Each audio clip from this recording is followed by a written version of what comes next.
Olá, sejam muito bem-vindos ao Drink com Crime. Aqui é um canal que contamos casos de crimes reais, sempre acompanhado de bons drinks. E eu sou a Carla Moraes.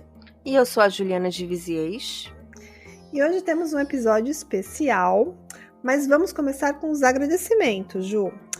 E aproveitar para convidar os nossos queridos ouvintes para também apoiar o nosso drinkzinho. Vocês podem fazer como a Miriam Santana, que é a nossa apoiadora mensal, e a gente, esse mês, está na promoção da Aurelo, que tudo que vocês contribuírem a gente vai receber em dobro. Então a gente vai ficar muito feliz se você do lado de lá também quiser contribuir com a gente e fazer o nosso canal crescer, né, Ju? Isso aí. Uma forma de vocês nos ajudar a cada vez fazer mais episódios legais para vocês. Com certeza. E o caso de hoje, Ju, é um caso bem interessante, que quem me apresentou foi a Juliana também, né? É um caso assim que a gente começa a entender o caso e você fala, não pode ser, não é possível, né, Ju? É, ele tem umas reviravoltas, ele é bem interessante. Eu adoro casos com reviravoltas. Eu também. Bom, e o caso de hoje se passa nos Estados Unidos, em Ohio, e a gente vai começar esse caso contando a história do Bob Hand e da Jill. Eles parecem um casal normal, vivendo a sua vida, até que um dia ela é baleada e morta por um desconhecido dentro da própria casa. E o marido, o Bob, ele teria presenciado esse ataque e num ato de coragem ele conseguiu atirar e matar o criminoso. Nossa, então ele foi o herói desse caso? Sim, ele num ato corajoso, ele teria conseguido matar o criminoso, né? Mas infelizmente a Jill teria falecido. E esse era o quarto casamento do Bob, mas naquele dia ele ficou viúvo, Juliana. Nossa, mas que vida trágica, hein? Esse caso aconteceu no ano de 2002 e a Jill, como eu falei, ela foi baleada e morta, e o agressor também, tudo na mesma cena, ali, tudo muito sangrento, Juliana. E como eu falei, o Bob agiu muito rápido, ele conseguiu atirar e matar o criminoso durante a invasão da sua casa. E o criminoso, ele foi identificado depois como Lonnie Welch.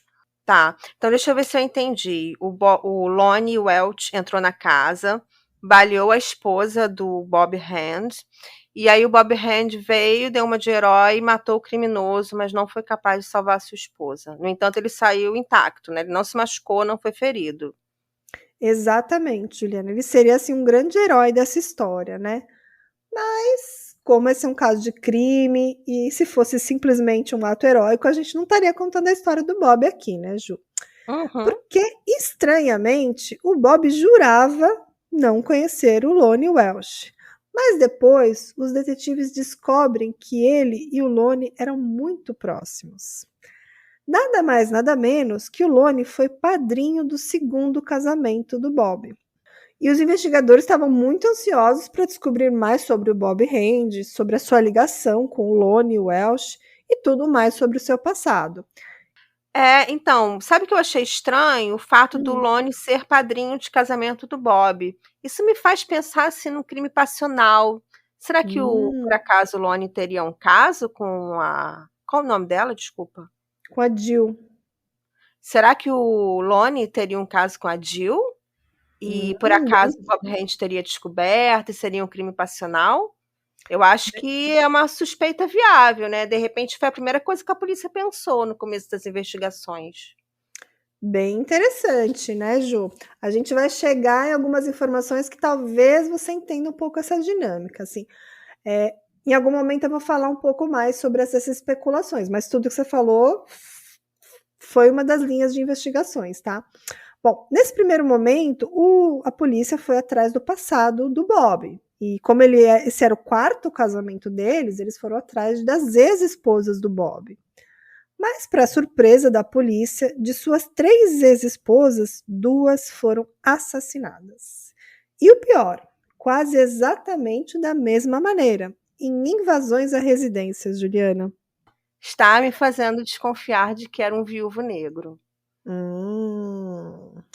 Bom, eles foram atrás dessas ex-esposas, eles não encontraram, mas tinha uma esposa sobrevivente. E essa mulher, ela não queria cooperar com as investigações, Ju. Eita! Bom, e nesse momento a família do Lone, né, ele estava tentando ajudar a polícia, estava colaborando ativamente, pressionando para ter uma solução, né? E muitas descobertas então são feitas.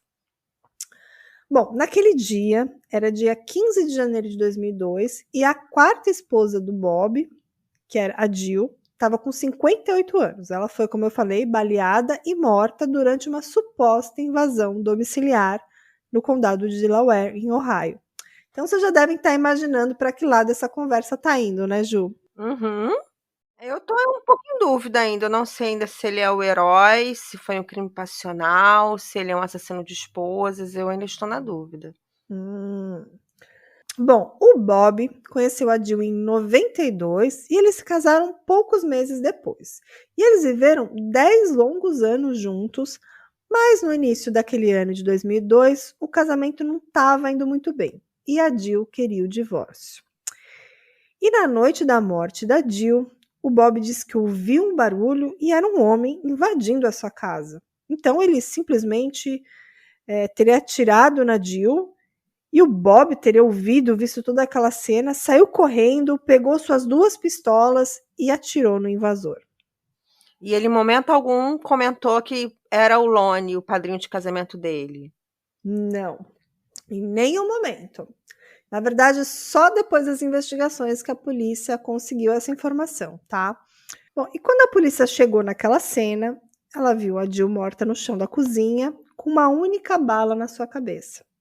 E do lado de fora da casa tinha um homem, que até então era não identificado, que foi encontrado morto na calçada do vizinho com múltiplos disparos. O Bob então contou para a polícia sobre o confronto, que ele agiu rapidamente, que ele correu atrás do atirador que matou a Jill e que matou ele ali em autodefesa, né? E ele alegou que ele não conhecia aquela pessoa que entrou na casa que matou a Jill. Mas, como eu falei, aquele era Walter Lone Welch, todo mundo chamava ele de Lone, esse era o seu apelido. Mas, como já falamos antes, eles eram sim velhos conhecidos.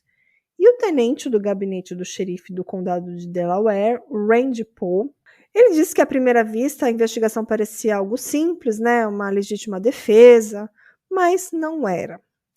E um tempo depois, na verdade 4 horas depois do primeiro depoimento, o Bob dá uma nova declaração. Ele falou assim, pode ser que aquele homem que matou a minha esposa fosse um ex-funcionário meu. Mas ele dizia que ele não tinha a menor ideia por que essa pessoa invadiria sua casa e mataria sua esposa.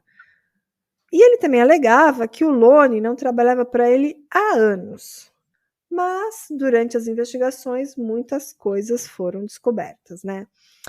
Bom, lá na cena do crime, não encontraram nenhum sinal de entrada forçada e o invasor também não levou nada da casa. Bem estranho, né? Eu acho que tinham muitas perguntas a serem respondidas, né? Será que a própria vítima abriu a porta, né? Será que tinha algum segredo entre eles, né? Entre a Jill e o Lone? E o que o Lone estava fazendo na casa da Jill e do Bob? Então, a primeira pergunta, que a gente até deu spoiler lá no começo do episódio, né? Será que seria esse mais um caso de triângulo amoroso, Ju? A possibilidade dele realmente ser amante dela é uma possibilidade real. Acredito que foi a primeira coisa que a polícia pensou, um crime passional do marido que chegou em casa e viu a esposa na cama com um amigo. Mas acho que se fosse isso, haveriam alguns outros indícios, né, Ju? E parece que eles investigaram ali o passado da Jill e não tinha muita coisa comprometedora não, sabe, Ju? Uhum. E os depoimentos do Bob não corroboravam com isso também, né? É um filme do Tarantino, né? Ele descreveu o filme do Tarantino. O herói ali no Sim, bang bang pegou a arma, matou o bandido, e é isso. verdade. Cidadão de bem matou o bandido. Pois é. Mas à medida que os detetives trabalhavam no caso, toda a situação mudou ali e também começou a chamar muita atenção da mídia, claro. Bem como de alguns policiais com uma boa memória, viu, Ju? E quando Uhum. as autoridades souberam do assassinato da Jill, entraram em contato com os investigadores do caso, contando sobre 2 casos de homicídios que ficaram arquivados por mais de 2 décadas. E você não vai imaginar quem eram essas vítimas, Juliana. Nossa, tô bem. Tá ficando interessante esse caso, Carla. Tô bem curiosa. Bom, um assassinato aconteceu em 24 de março de 1976 e o outro, que se assemelhava muito ao anterior em vários aspectos, aconteceu em 9 de setembro de 79.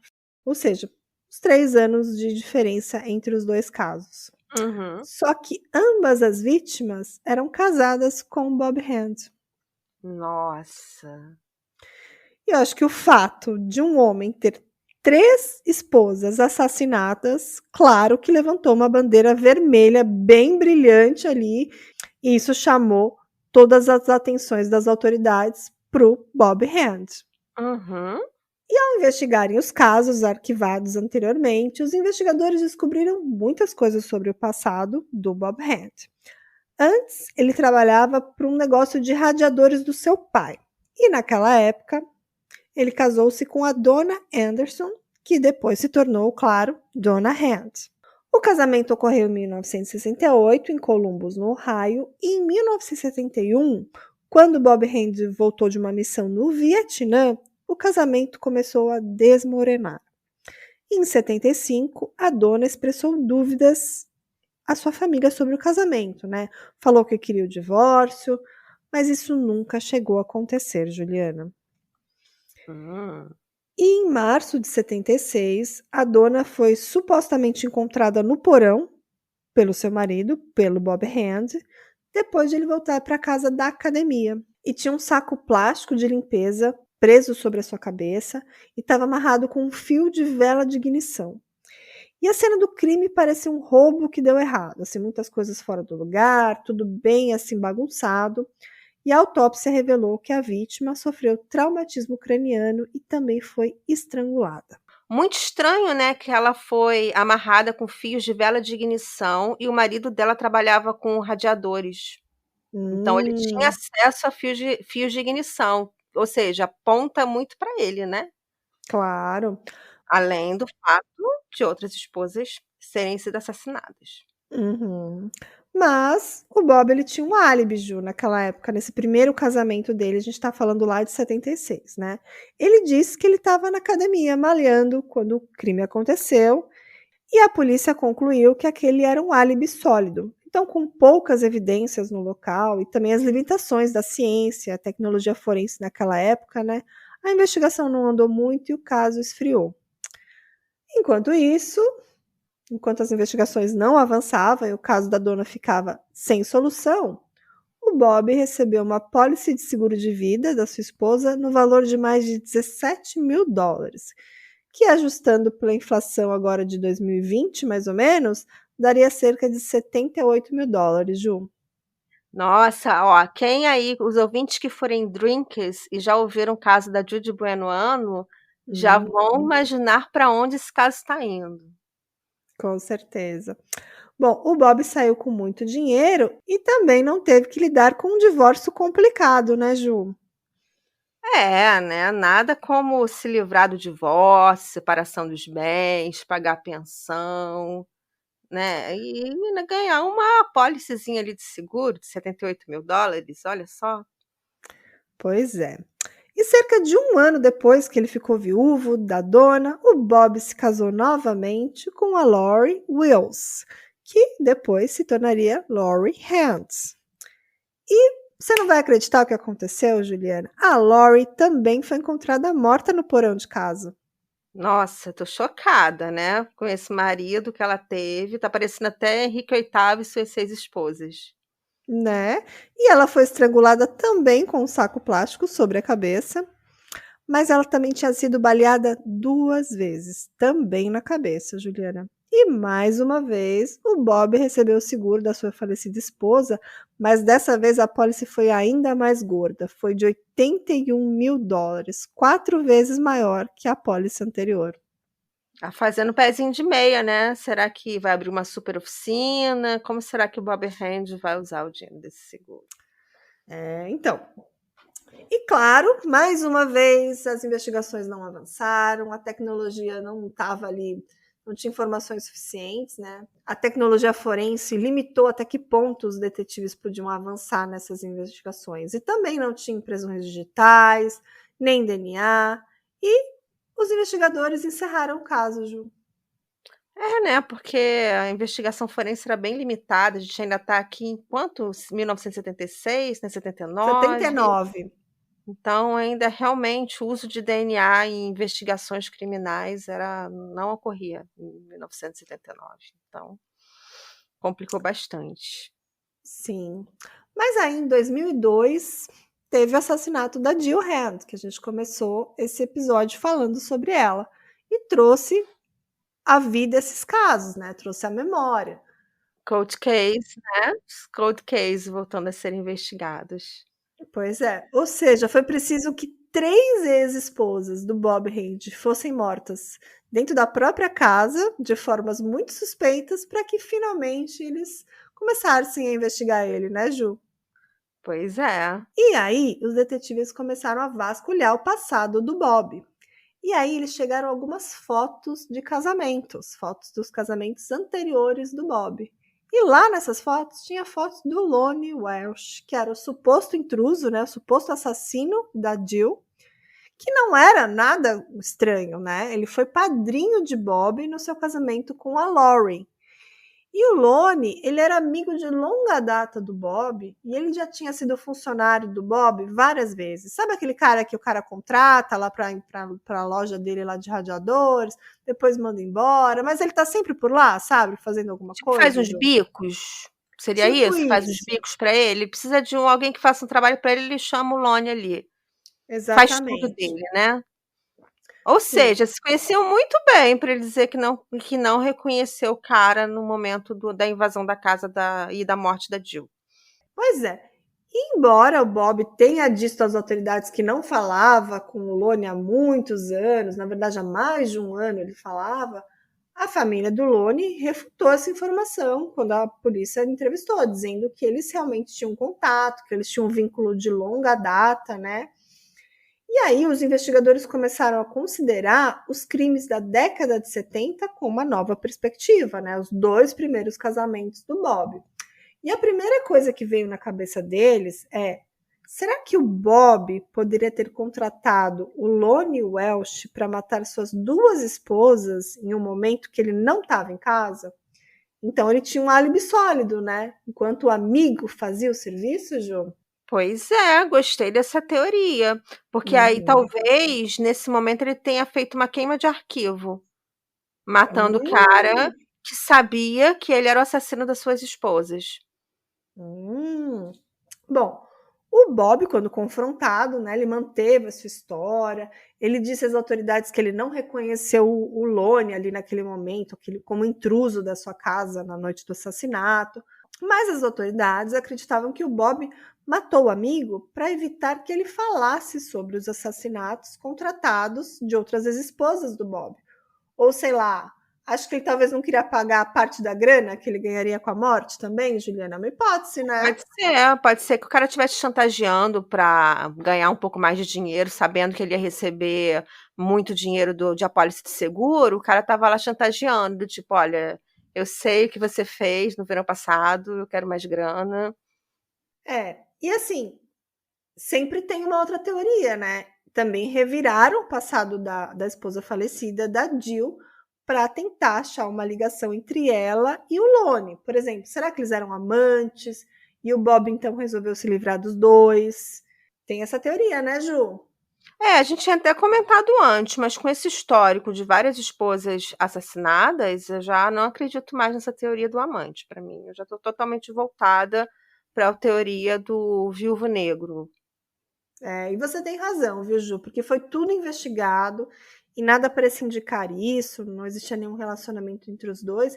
Inclusive, parece até mesmo que a Jill nem conhecia o Lone, sabe? Tipo, ela não Uhum. conhecia ele. Tipo, ele era um amigo só do Bob, que foi padrinho de casamento, que trabalhava na loja de radiadores, mas ela não se intrometia muito. Então, parece que ela nem conhecia o Lone.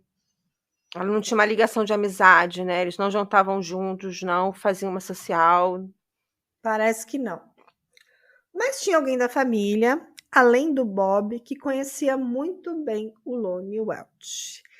E essa pessoa era o Rob. O Rob era um filho do Bob, de 22 anos, de um casamento anterior.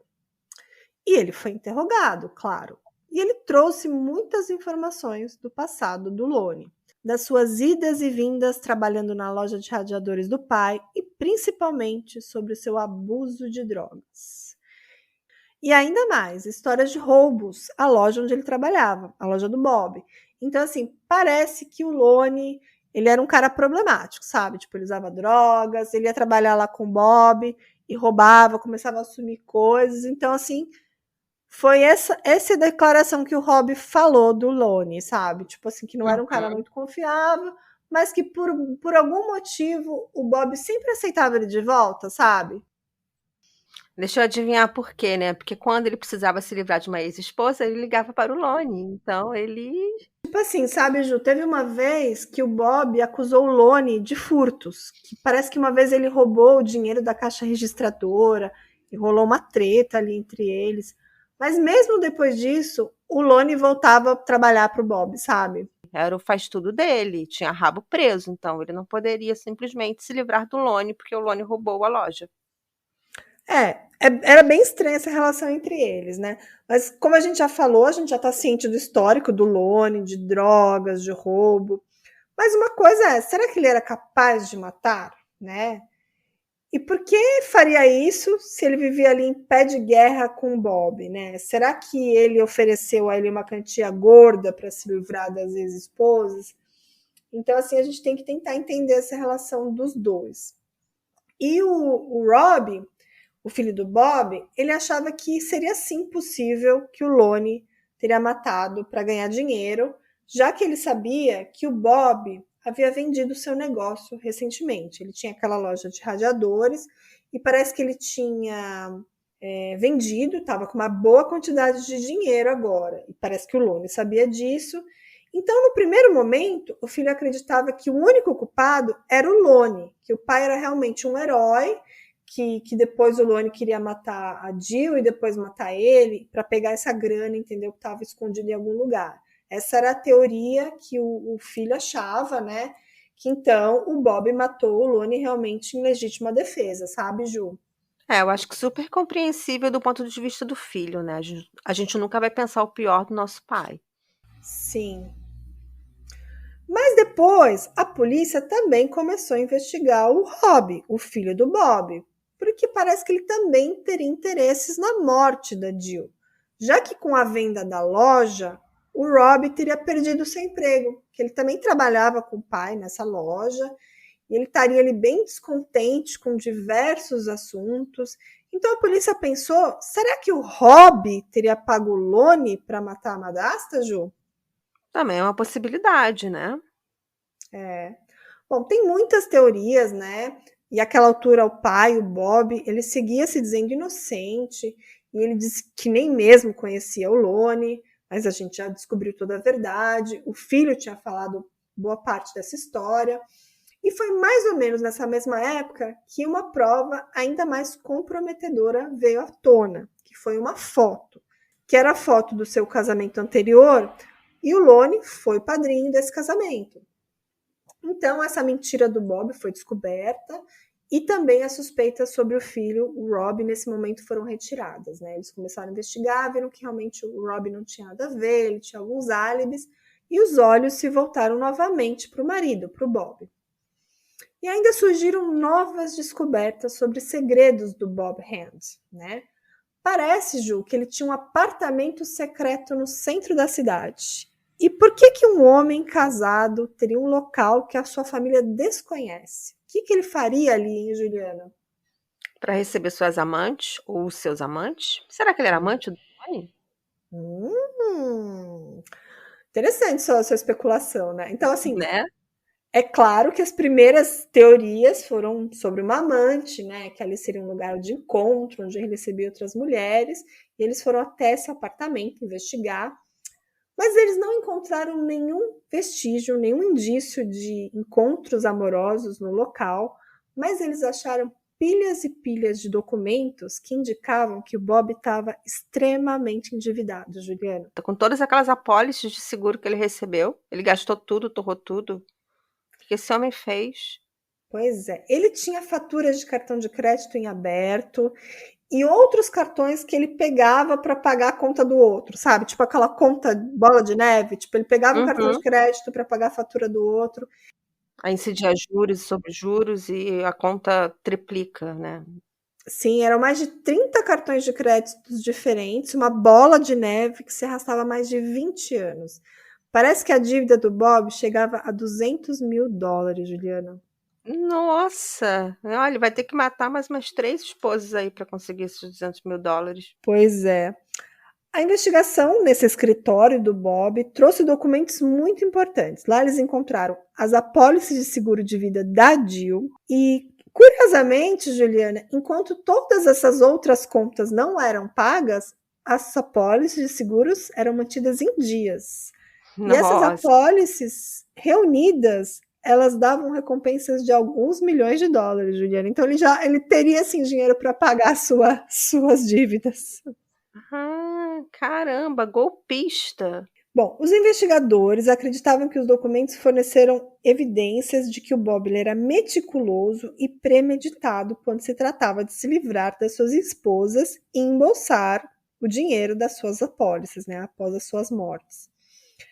E o Bob, ele tentava parecer que ele era um homem de negócio bem-sucedido, que as lojas de radiadores deles eram uma empresa que dava muitos lucros, mas a verdade era outra.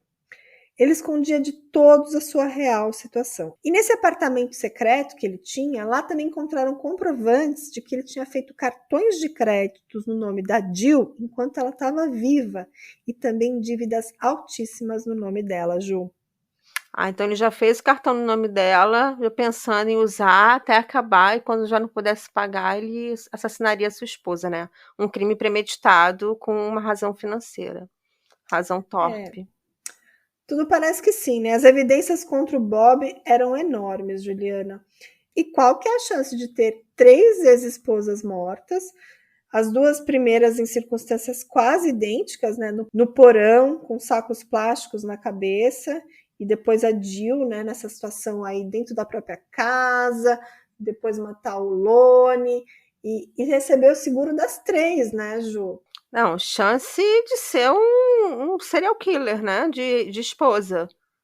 Pois é. Chances totais. Um drinker, os nossos drinkers com certeza já estão especulando que temos aqui um serial killer de esposas. Verdade. Mas, ó, Ju, vamos agora pensar nessas pessoas aí envolvidas nesse caso.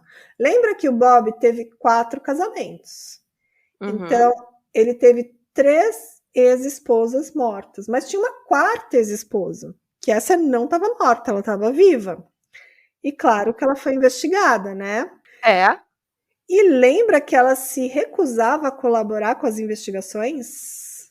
sim, Será que ela tinha ajudado ele de alguma forma? pode ser, uma boa possibilidade. Ou ela tinha medo dele, sabia que ele era um cara violento, que poderia fazer algo com ela se ela testemunhasse. Você tem razão, Juliana. A polícia então depois descartou qualquer envolvimento dela. O nome dela era Glynna Castle. E depois de um depoimento, ela foi entrevistada e ela disse: ó, eu só estou viva porque saí com apenas algumas roupas nas malas e me escondi. Eu tinha muito medo de Bob e por isso eu procurei não me envolver. Ou seja, ela conseguiu assim talvez ver que ele não era uma boa pessoa e teve a sorte de sair desse casamento sem ser mais uma vítima. Mas eu acho que ela deu muita sorte, viu, Ju? Eu acho que ela percebeu o perigo e fugiu. É. Mas ainda tem algumas perguntas sobre esse caso, né? Vamos lembrar lá da cena do crime, que temos 2 mortos dessa vez, né? Nos primeiros casos das esposas assassinadas, a gente só tinha uma vítima. Nesse caso, a gente tem 2 mortos, que é a Jill e o Lone. E a gente tem que entender essa conexão entre eles, né? Então, as investigações apontavam que o Bob estava cansado de pagar altas continhas para o Lone manter o seu segredo e que o Lone havia sim cometido os 2 crimes anteriores à morte da Jill. Que esse era só apenas mais um serviço para ele, assim, tipo, mais uma esposa que o Lone teria que assassinar. Na verdade, o Lone era tipo o matador de aluguel do Bob, sabe, Ju? Uhum. Sim, o criminoso que resolvia as coisas para ele. Sim, só que dessa vez o Bob resolveu apagar o Lone também, né? E matando o Lonnie, ele achava que ele ia enterrar os seus segredos sujos para sempre. E seria bom que ele apagaria a pessoa que saberia dos crimes dele e não teria que dividir o dinheiro com ele, né? Porque esse cara, pelo jeito, chantageava, querendo cada vez mais dinheiro. E ele estava há poucos dias de receber uma bolada com a morte da Uhum, esposa e não uhum. queria dividir a recompensa, que Sim. seria a apólice de seguro. E o pior de tudo isso foi o Rob, né, o filho do Bob, e ele acabou descobrindo depois que o seu próprio pai era o verdadeiro assassino da sua mãe, porque até então ele acreditava que ela tinha sido morta por um desconhecido no porão de casa, mas nesse momento, com essas investigações e tudo mais, com a morte da Jill e tudo apontando para o Bob, naquele momento o Rob concluiu que o próprio pai teria matado a mãe. Deve ter sido bem foda, né? Isso é bem difícil, né? Porque às vezes a gente vê um caso que nem o do Michael Peterson, que os filhos se recusam a acreditar na culpa, se mantêm fiel, e os filhos acreditam na inocência do pai, né? Isso é muito complicado. Então, acredito Uhum. que deve ter sido muito difícil para o filho do Bob Hand. E tem uma coisa que eu esqueci de comentar, que é bem relevante, assim, né? As duas ex-esposas, as duas primeiras esposas do Bob, elas foram mortas na mesma casa. Tipo assim, no mesmo porão. Porque, tipo assim, ela morreu, aí ele casou de novo, a esposa foi morar na mesma casa, e ela foi encontrada morta no mesmo porão, da mesma forma, né? Com um saco plástico na cabeça. Mas foi preciso uma terceira esposa morrer, né? Mais essa morte do Lone para que finalmente resolvessem esse caso, Ju. Gente, mas agora eu tô achando que foi um pouco de incompetência, né? Porque duas mortes no mesmo porão, na mesma cena do crime. Como alguém não desconfiou disso? Pois é, ele ainda saiu com a pólice de seguros das duas ex-mulheres, casou uma quarta vez, né, no caso, e ainda viveu esse tempo todo. E achava que ainda se livrar, né, matando o Lone, que, tipo, provavelmente ficava ali ameaçando ele, subornando ele o tempo todo. E ele queria só se livrar disso e viver pleno com essa grana, né? Uhum. Bom, o julgamento do Bob começou em 8 de maio de 2003 e foi um caso bem complicado que atravessou décadas ali o julgamento. E os promotores começaram com a motivação desse crime, né, que eram as recompensas da apólice do seguro. E depois de todas essas informações que foram levantadas sobre ele, todas essas evidências que apontavam realmente para ele, em 4 de junho de 2003, o Bob Hent foi considerado culpado em duas acusações de assassinato, agravado por matar a Jill Hand e o Lonnie Welsh. Bom, e foi a primeira condenação à morte nesse condado de Delaware, no Ohio, Ju. Não Pois é. deve ser não deve ser um estado que aplica muita pena de morte, né? Só em casos muito extremos mesmo. Uhum. Ele foi condenado à morte e originalmente estava programado para ser executado em 8 de setembro de 2003. Mas os apelos atrasaram a sua execução e atualmente está marcado para 17 de maio de 2023, ou seja, o ano que vem. Então pode ser que o ano que vem ele realmente seja executado. E claro que ele foi julgado pela morte da Jill e do Lone, mas obviamente as duas outras mortes também foram ligadas ao caso do Bob. E esse é o caso de hoje, Ju. Ai, Gostou? adorei. Quer dizer, as apelações dele adiaram só 20 anos, né? De 2003 para 2023. Só 20 anos de atraso. Pois é, ainda reclamam que a nossa lei é lenta. Mas é É, engraçado, os Estados Unidos acho que é meio complexo, né? Porque tem casos assim de execução que acontecem assim do dia para noite, e tem outros que demoram sim, décadas. É uma loucura isso, né? sim. Mas hoje, em qualquer estado, demora pelo menos uns 15 anos, porque é o tempo Uhum. que leva para os três apelos, que são os apelos obrigatórios em todos os estados. Interessante. Então, hoje não tem mais, que nem o caso do Charles Starkweather, que foi praticamente executado no ano seguinte da Uhum. sua condenação. Isso não acontece mais. Hoje demora bastante. E eu fiz muitas pesquisas para fazer o caso de hoje, né? Principalmente numa matéria do site Oxygen e também um vídeo que também tem no YouTube que chama My Dirty Little Secret. Secrets in a Small Town, que é tipo meu pequeno segredo sujo, segredos numa cidade pequena. E o episódio de hoje foi baseado nessas duas fontes, basicamente, mas algumas outras que eu pesquisei sobre como é que tá o Bob hoje e tudo mais. Mas é um pouco frustrante, como você falou, né? Foi preciso que três esposas fossem mortas, mas talvez se essa morte do Lone não tivesse acontecido junto aí, talvez o caso não teria sido investigado tão a fundo, né? E a quarta esposa poderia ter morrido também, né? Ela foi uma possível vítima. Eu acho que ela fugiu, mas ela também poderia ter sido assassinada. E esse cara ainda Sim. poderia ter matado por mais muitos anos se não tivesse sido parado. O frustrante é que ele poderia ter sido parado após a morte da segunda esposa, porque Da foram dois casos. primeira, no caso, né? Talvez.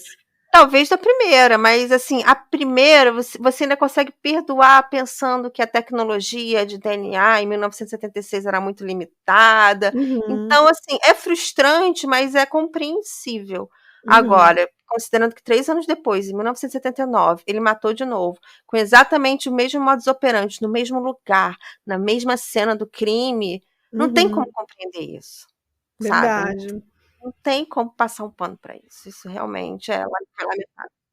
Ele realmente usava o Lone como faz tudo, como você falou, porque ele sempre tinha um álibi, tipo assim, ó, eu vou pra academia, vou tentar o lugar, você vai lá e apaga a minha mulher. Eu vou chegar e vou fazer uma cena encontrando o corpo dela. E foi mais ou menos isso que aconteceu as duas primeiras vezes. E nessa última, como ele planejava talvez matar o Lone junto para tipo esconder esses segredos sujos dele, ele talvez estava escondido com uma arma e acho que encenou toda aquela situação, né? Achando que ia sair como o herói da história, mas claro que a polícia dessa vez pelo menos trabalhou direito e conseguiu condenar ele, né, Ju? Ah, com certeza. Gostou do caso de hoje? Adorei. E hoje, Ju, tem drink e eu vou oferecer esse drink para Noeli Alves, que é a nossa seguidora, e ela pediu pra gente um drink sem álcool. Então vamos à receita. É uma caipirinha de abacaxi, sem álcool, claro. Vocês vão precisar de meio abacaxi, meia xícara de açúcar, 2 xícaras de água de coco e gelo para servir. Vocês vão pegar o abacaxi, picar, né? Colocar numa jarra, acrescentar o açúcar e com auxílio de socador macerar essa mistura até obter um caldo. Vocês vão adicionar água de coco e misturar. E vocês vão servir a sua caipirinha não alcoólica com bastante gelo. Deve ser uma delícia, hein, Ju? Delícia. Ela disse que conheceu agora o nosso drinkzinho, então seja bem-vinda. E aproveitando para quem não conhece a gente ainda nas redes sociais, vocês podem comentar como ela comentou lá no nosso episódio. Vocês têm que ir no nosso Instagram. Qual é, Ju? É o @drinkcomcrime. Lá no Instagram, isso aí. Aí vocês podem comentar, vocês podem deixar um inbox pra gente que a gente sempre responde. E para quem quiser nos ajudar, quem puder ouvir pela Aurelo, que a Aurelo está com uma super promoção que está dobrando o valor da primeira contribuição para novos apoiadores do podcast, do criador de conteúdo. Uhum. Então, quem puder ouvir pela Aurelo e ser nosso apoiador, a gente vai ficar muito, muito agradecido. Além da Aurelo ser a única plataforma que remunera os criadores de conteúdo por play. Sim, então quem ouve a gente pela Aurelo já tá ajudando o nosso canal de alguma forma, né, Ju? Muito, então, por favor, ouçam pela Aurelo. Mas quem ouve a gente em qualquer plataforma também, é claro, a gente está em diversas, a gente fica muito feliz. Se vocês também puderem avaliar, dar algumas estrelinhas pra gente lá, a gente vai ficar muito feliz. Se for 5, melhor ainda, né? Ah, sim, por favor. Por favor, vão lá dar 5 estrelinhas pra gente. É isso aí, ficamos por aqui. A gente se vê no próximo episódio com um caso bem legal. Lembrando que nas próximas semanas a gente vai anunciar também lá nas nossas plataformas o nosso especial de Halloween, hein? Vai ser imperdível. Eu adoro Halloween. Adoro também. Então é isso, beijão, até a próxima. Beijo. Tchau, tchau.